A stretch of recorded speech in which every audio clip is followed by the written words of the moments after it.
আইকিচ্ছি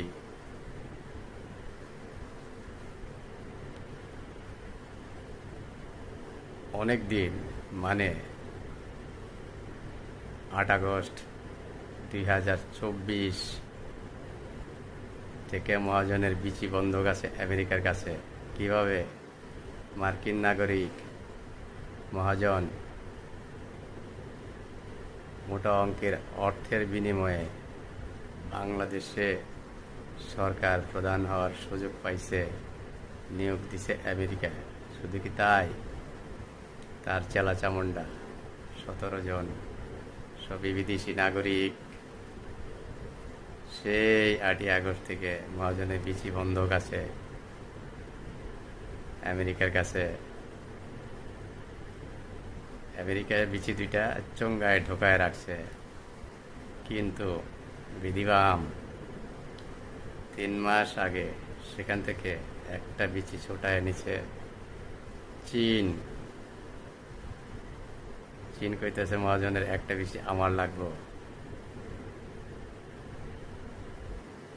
সেই চীন বিচির খুঁজে এই ফাঁকে রাশিয়া আর ভারত মিলা মহাজনের আরেকটা বিচি গায়েব করে দিচ্ছে। কথা কি এনে শেষ? ঘটনা আরো পেঁচকাইছে। করিডোর দিয়া রাখাইন দিয়া ঢুকা মিয়ানমারের মধ্যে একটা রাষ্ট্র গঠন করবে। মিয়ানমার খবর জেনে গেছে গা। করিডোরের মধ্যে আমেরিকান সৈন্য পাঠায় মিয়ানমার দখল করবা, তারপরে চীনের বিরক্ত করবা। খবর মিয়ানমার জেনে গেছে গা।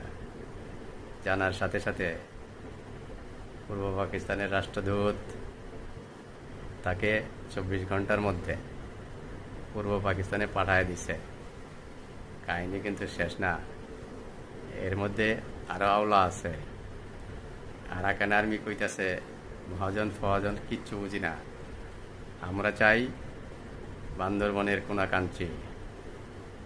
বান্দরবনের কোনাকাঞ্চি আমাদের লাগবে, এসব না দিলে আমরা চরম হাঙ্গামা শুরু করব। ওইদিকে মহাজনের সহায়তায় বান্দরবনে কয়েকটি সেনা ক্যাম্প প্রত্যাহার করা হয়েছে। কার সুবিধার্থে?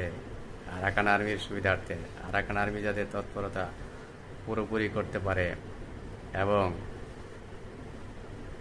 আরাকান রাজ্য বা রাখাইন রাজ্য প্রতিষ্ঠায় আগায় যাইতে পারে।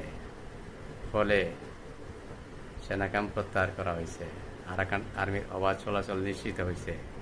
কেচাল কিন্তু শেষ না, ওখানে আরো একটা মাল আছে।